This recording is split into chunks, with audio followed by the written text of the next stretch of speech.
Hello friends, അപ്പോൾ ഇന്ന് നമ്മൾ വന്നിട്ടുള്ളത് ഒരു പെന്നും കൊണ്ടാണ് കേട്ടോ. പെന്ന് വെച്ചിട്ട് നമുക്ക് ഒരു അടിപൊളി ക്രിസ്മസ് ക്രാഫ്റ്റ് ചെയ്തെടുക്കാം. അപ്പം ഞാൻ ഇതിൽ കാര്യമായിട്ട് പറയുന്നത് കുറച്ച് ദിവസം വീഡിയോസ് ഇല്ലായിരുന്നു. അപ്പോൾ എല്ലാവർക്കും എക്സാം ആണെന്ന് എനിക്കറിയാം. അപ്പോൾ എനിക്ക് എക്സാം ആയിരുന്നു. അപ്പോൾ അതിൻ്റെ തിരക്കിൽ എന്താ പറയുക, എനിക്ക് വീഡിയോ ഇടാൻ പറ്റിയില്ല. അമ്മ പറഞ്ഞ് എക്സാമൊക്കെ കഴിഞ്ഞിട്ട് നമുക്ക് വീഡിയോ ഇടാൻ. അങ്ങനെ എക്സാം ഇന്നലെ കഴിഞ്ഞ വെള്ളിയാഴ്ചയായിരുന്നു എനിക്ക് എക്സാം കഴിഞ്ഞിട്ടുണ്ടായിരുന്നത്. അപ്പം എന്താ പറയുക, അപ്പോൾ അതിൻ്റെ ഒരു തിരക്കിലായിരുന്നു. പിന്നെ അനിയത്തിൻ്റെ ബർത്ത്ഡേ സെലിബ്രേഷൻ അങ്ങനത്തെ കാര്യങ്ങളൊക്കെ അതിൻ്റെ വീഡിയോ ഞാൻ നേരത്തെ ഇട്ടിട്ടുണ്ടായിരുന്നു. അപ്പം ഇതൊക്കെ ഞാൻ കുറച്ച് മുന്നേ എടുത്ത് വെച്ചിട്ടുള്ള വീഡിയോസാണ്. അപ്പോൾ ഇടാൻ വേറൊരു വീഡിയോ ഇല്ലാത്തത് കൊണ്ട് ഞാൻ ഇതെടുത്തിട്ടതാണ്.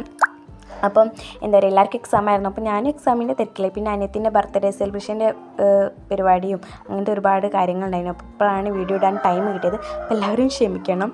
അപ്പം ക്രിസ്മസ് ക്രാഫ്റ്റ് ഏകദേശം കഴിയാനായിട്ടുണ്ട്. ഇനി ഉണ്ടെങ്കിൽ ഞാൻ എന്തായാലും ചാനലിൽ ഇടുന്നതായിരിക്കും കേട്ടോ. അപ്പം എന്തായാലും നിങ്ങൾ ട്രൈ ചെയ്ത് നോക്കുക. ഒരു അടിപൊളി പെൻ ക്രാഫ്റ്റാണ്. സിമ്പിളായിട്ട് നിങ്ങൾക്ക് എല്ലാവർക്കും ചെയ്തെടുക്കാൻ പറ്റിയ ഒരു പെൻ ക്രാഫ്റ്റാണ്. അപ്പോൾ ഇതിനെ കൊണ്ടൊരു പ്രത്യേകതയും കൂടി ഉണ്ട്. അത് ഞാൻ നിങ്ങൾക്ക് ലാസ്റ്റ് കാണിച്ചു തരാം.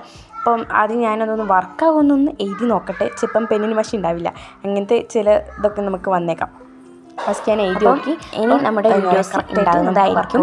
ഇതിന് പ്രത്യേകത എന്താണെന്ന് വെച്ചാൽ പ്രത്യേകത എന്താ, ഇതുപോലെ നമുക്ക് കൊളത്തിടാം. ഇത് നമ്മുടെ ക്രിസ്മസ് അപ്പൂപ്പൻ്റെ ഉണ്ടാവുന്ന വടിയില്ല, അതുപോലെ തന്നെ. പിന്നെ ഇന്നത്തെ വീഡിയോ ഇത്രയുള്ളൂ. അടുത്ത വീഡിയോ ആയിട്ട് വീണ്ടും